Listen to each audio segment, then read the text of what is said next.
Mga palangga ko sa Nara, ito po si Attorney Sweet Diaz Jonaldo Abueg, number 1 sa Balota, nag-iisang lumalabang mayor na babae sa bayan ng Nara. Ako po ay taga-barangay Kalatigas, ako po ay 36 years old. Ako po ay isang abogada at single pa si attorney ninyo. Wala pa po akong asawa at mga anak, kaya sinisigurado ko po na kapag tayo ang napagbigyan yung makapaglingkod bilang mayor ng Nara, ay 100% na focus ang ibibigay ko sa ating bayan. Ang aking lolo po sa mother side ay si Lando Jonaldo. Ang aking lola naman ay si Lydia Diaz.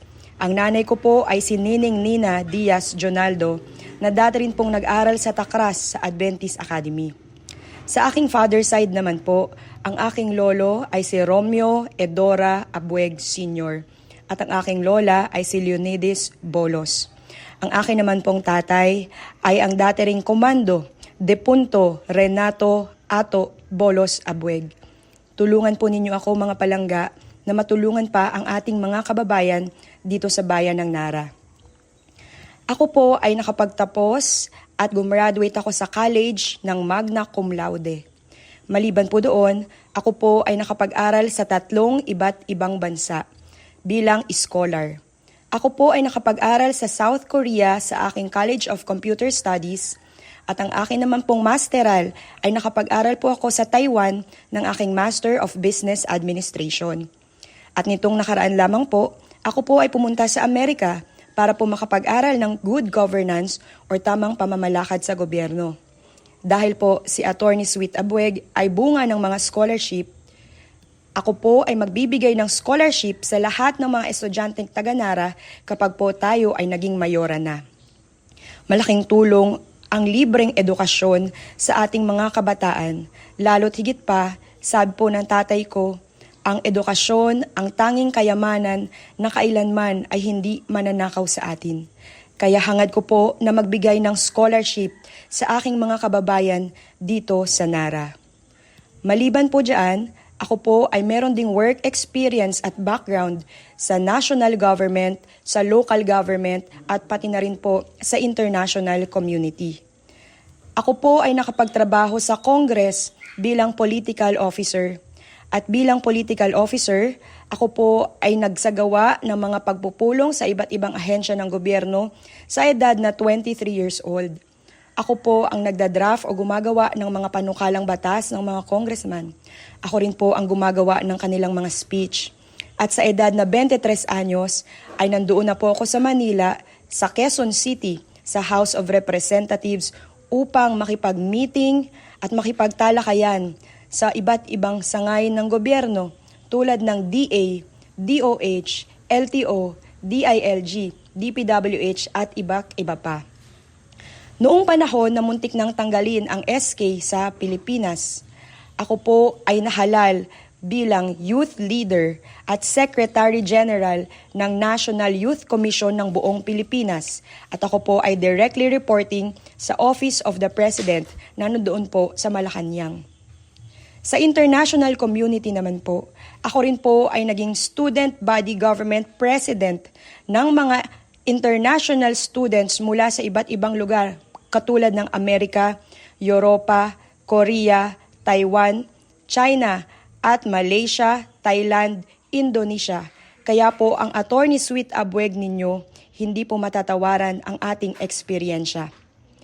Ano naman po ang aking mga naging karanasan sa pamamahala ng lokal na gobyerno? Si Attorney Sweet Diaz Jonaldo Abueg po ay dati rin pong Chief of Staff ng Quezon City, Liga ng mga Barangay. Ang hawak ko po ay 142 barangays at dito sa Nara, meron lamang po tayong 23 barangays. Kung kinaya po ng Attorney Sweet Abueg ninyo na panghawakan at pamunuan ang 142 barangays, natitiyak ko pong kayang-kaya din nating hawakan at paglingkuran ang sariling mga barangay natin dito sa Nara na binubuo lamang ng 23 barangays. Hangad ko po na maayos ang ating bayan ng Nara. Kaya po ang aking plataforma ay nakatutok para sa mga mamamayan. Umpisahan po natin sa scholarship sa inyong mga anak. Libreng pagpapaaral para sa kanila. At sa mga daycare students naman po, sisiguraduhin ko pong mabibigyan sila ng libreng uniform, school bag at school supplies para naman mas maayos ang kanilang edukasyon. At syempre, dahil si Attorney Sweet Abweg ay nakaranas din ng pagkagutom nung ako'y nag-aaral pa bilang working student sa Manila, ayaw ko pong may batang nagugutom. Kaya magbibigay po ako ng feeding program sa ating mga paaralan at regular po ito para po masugpo natin ang gutom at malnutrisyon dito sa ating bayan ng Nara. Para naman po sa mga senior citizens, ako po ay ituring nyo ng apo ninyo. Pinalaki po ako ng aking lolo at lola, ngunit wala na po sila ngayon dito. Sila po ay sumakabilang buhay na, kaya't hayaan po ninyo na ang aking pagmamahal sa aking lolo at lola ay ibuhos ko na lamang sa mga senior citizens dito po sa bayan ng Nara.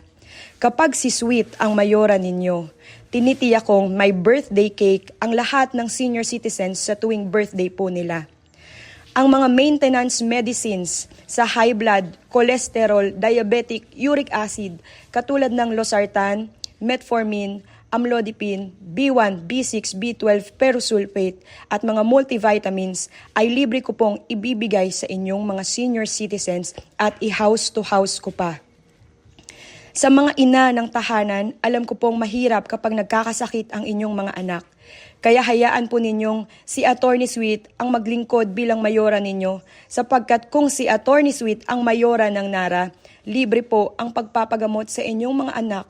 Libre po ang ating mga gamot na sa kasalukuyan ay binibili pa ninyo. Ang mga paracetamol, ang mga salbutamol, ang mga vitamins para sa mga bata ay libre po nating ibibigay at sisiguraduhin po natin na meron po tayong available na mga medisina 24 oras, 7 araw sa isang linggo at 365 days a year.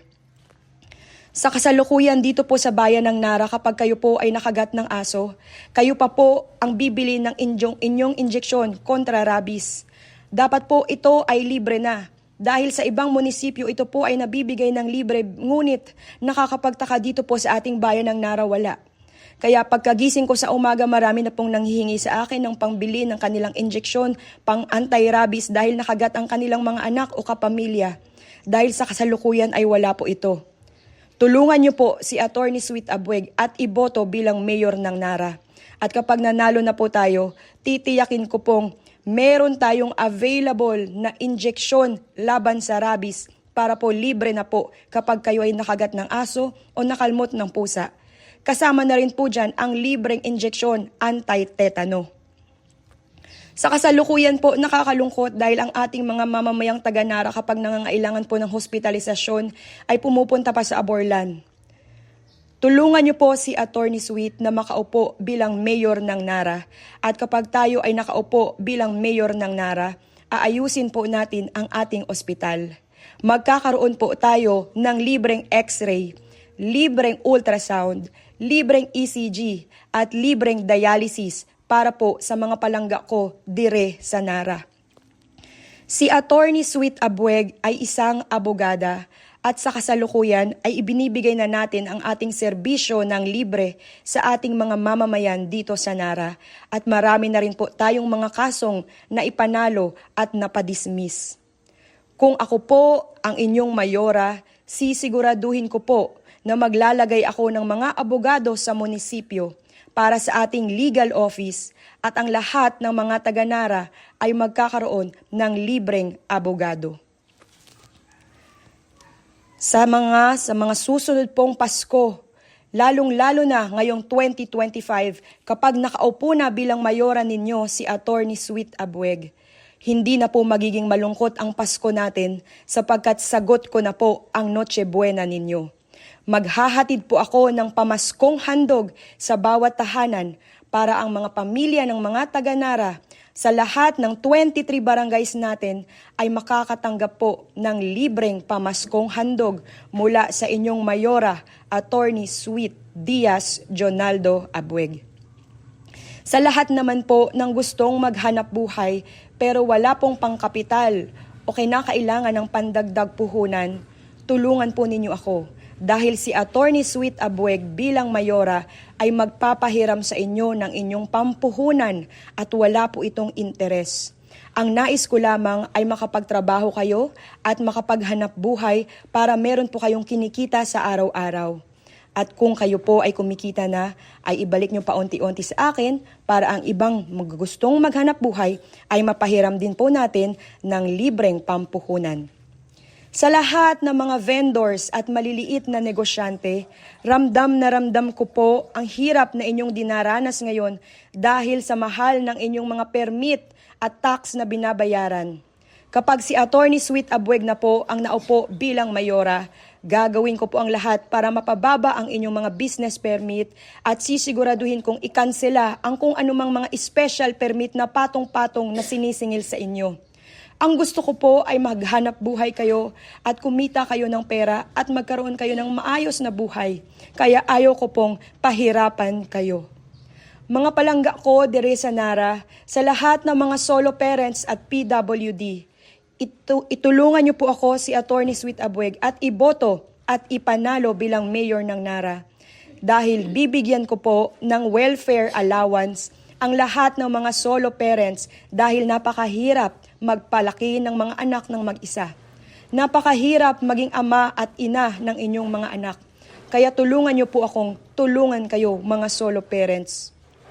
At sa PWD naman, bibigyan ko rin po kayo ng welfare allowance dahil alam kong ang mga PWD ay hindi kayang maghanap buhay.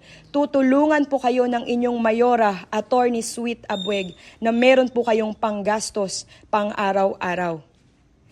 At sa lahat po ng mga walang bahay at lupa dito sa Nara, tulungan niyo po si Atty. Sweet Abweg at ihalal at ipanalo po ako ninyo bilang inyong mayora para magkaroon po tayo ng libreng pabahay dito sa Nara. Marami po sa atin ang wala pang sariling bahay at lupa. Ang iba ay walang mga titulo at alam po natin na abogado lang ang makapagbibigay sa inyo ng solusyon. Tulungan niyo po si Atty. Sweet Abweg at ipanalo na po natin ito bilang mayora ng Nara. Ang hangad ko po ay matatag na komunidad, mapayapang komunidad. At sa lahat ng ating mga barangay officials, elected at appointed officials, sisiguraduhin ko na kapag tayo ang mayora ng Nara, ay iaangat at tataasan po natin ang mga incentives na inyong marireceive at matatanggap. Kasama na po dyan ang mga lupon, ang mga tanod, ang mga BHW, ang mga BNS, ang mga barangay volunteers, ang mga barangay secretary at barangay treasurer. Tataasan po natin ang inyong mga insentibo dahil alam ko po na sa ngayon ay kulang na kulang ang inyong mga natatanggap. Tulungan niyo ako mga palangga. Ang hangad ko lang ay masaya at maayos na pamumuhay dito sa Nara. Ang ating mga mangingisda ay hindi ko rin pababayaan. Sisiguraduhin ko na kapag ang mga mangingisda ng Nara ay naglalaot, ay wala pong maghahadlang sa inyo para kumita ng maayos. Ang mga nagpapahirap sa ating mga mangingisda ay tatanggalin ko na po. At kapag po kayo ay lumaot sa ibang mga jurisdiction, sisiguraduhin kong sila kapag lumaot din sa Nara ay mabibigyan din ng karampatan nilang parusa kapag nakapag-trespassing sila sa ating mga karagatan. Dahil para sa akin, ang mga taga-Nara ang una nating paglilingkuran.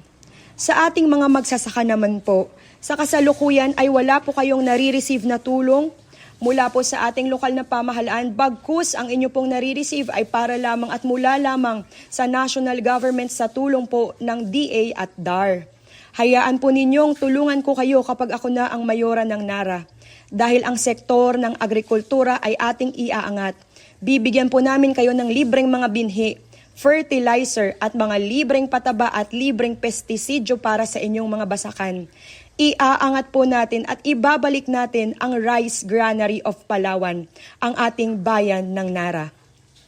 Para naman po sa sektor ng turismo, lalo po nating palalaguin ang turismo sa bayan ng Nara.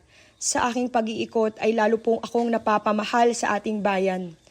Meron po tayo ditong mga ilog, mga waterfalls. Sa inyo pong kanang banda, meron po tayo sa Estrella ng mga ilog at waterfalls. Meron din tayong mga waterfalls at mga ilog sa iba't iba pang barangay katulad sa Calatigas. Meron din tayong hot spring sa Bato-Bato. Meron din tayong mga resort sa Antipuluan, sa Kagisan, at sa iba't ibang lugar dito sa bayan ng Nara. Kung gusto ng turista ng mga trekking at mountain climbing, ay meron din tayong Mount Victoria sa Mariwara. Kaya iaangat natin ang turismo sa bayan ng Nara. Pati na rin po ang mga kultura ng paghahabi ng ating mga katutubong Palauan doon sa Aramaywan. Kaya sa mga tricycle drivers at mga toda, sa kasalukuyan po ay mas marami pa pong tambay kaysa sa pamamasada dahil sa kakulangan ng mga pasahero.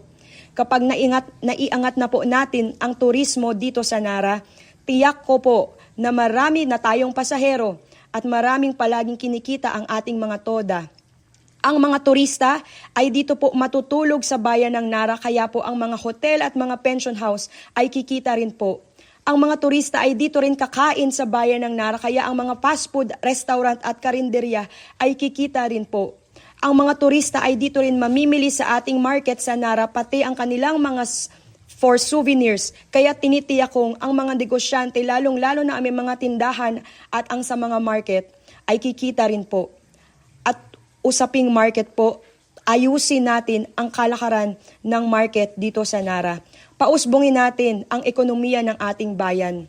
At ako rin po ay may plano na magkaroon po tayo ng tinatawag nating night market para kahit gabi ay masigla ang ating ekonomiya katulad ng Sabado nights. Masayang-masaya ang ating mga kababayan na kahit gabi ay mapayapa at masaya silang namimili at pumapasyal dito sa iba't ibang lugar sa Nara at namimili sa ating mga night markets. Sa iba ko pa pong mga adhikain at plataforma, nawa po ay matulungan po ninyo ako dahil wala po akong ibang hangad kundi makatulong sa kapwa kong taga-Nara. Si Attorney Sweet ay babae, maliit man ako pero hindi naman po nasusukat sa height ang kakayanan ko. Bata man po ako, pero po hindi po nasusukat sa edad ang abilidad ng isang tao. Matayog po ang aking pangarap sa bayan ng Nara. Dahan-dahan po nating ayusin ang mga kakalsadahan. Gawin nating konkreto. Kung hindi man sementado kaagad-agad, gawin nating aspalto. Ang importante, hindi po lubak-lubak o putikan. Dahil ang maayos na kalsada, malaki ang tulong sa pamayanan at sa ating ekonomiya.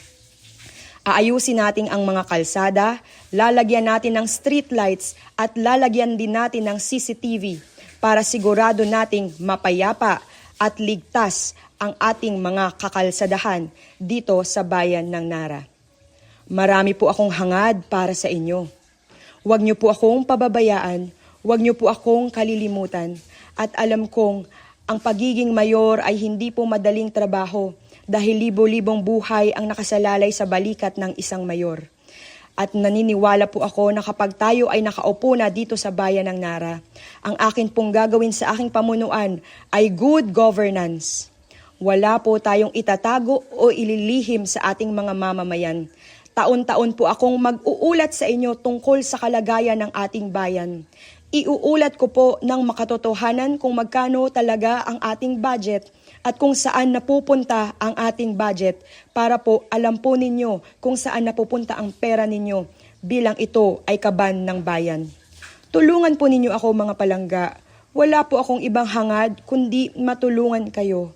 Ang aking mga pangarap ng scholarship, libreng mga gamot, libreng injeksyon sa rabies, libreng injeksyon sa tetano, libreng ultrasound, libreng x-ray, libreng ECG at libreng dialysis ay para po yan sa inyo. Maayos na mga kalsada, maliwanag na mga kalsada at may CCTV pa para siguradong ligtas ang ating mga pamilya. At sa lahat po ng ating mga mamamayan dito sa Nara, sinisigurado ko po na hanggat si Attorney Sweet ang nakaupo bilang mayora ng Nara, ay mamahalin at poproteksyonan ko po ang inyong mga mahal sa buhay. Ako po ay makikipag-isa at may kakumbabaang loob na makikipagtulungan sa mga ahensya ng gobyerno, pati po sa ating sangguniang bayan, ako ay makikipagtulungan at magkakasundo-sundo at kaunawaan, pakumbaba lamang po sa isa't isa. Pati po sa ating mga kapulisan, sa ating mga kasundaluhan, sa atin pong mga organizations at fraternity, ako rin po ay hawak kamay na makikipagtulungan sa inyo. Dahil ang bayan ng Nara ay para sa ating lahat. Ang maganda at maliwanag na bukas para sa Nara ay abot kamay na po natin. Kaya huwag niyo pong kalilimutan sa Mayo 12, iboto number 1 sa balota, Attorney Sweet Diaz Jonaldo Abueg, Mayora ng Bayan ng Nara. Kapit bisig po tayo mga palangga. Maraming salamat po.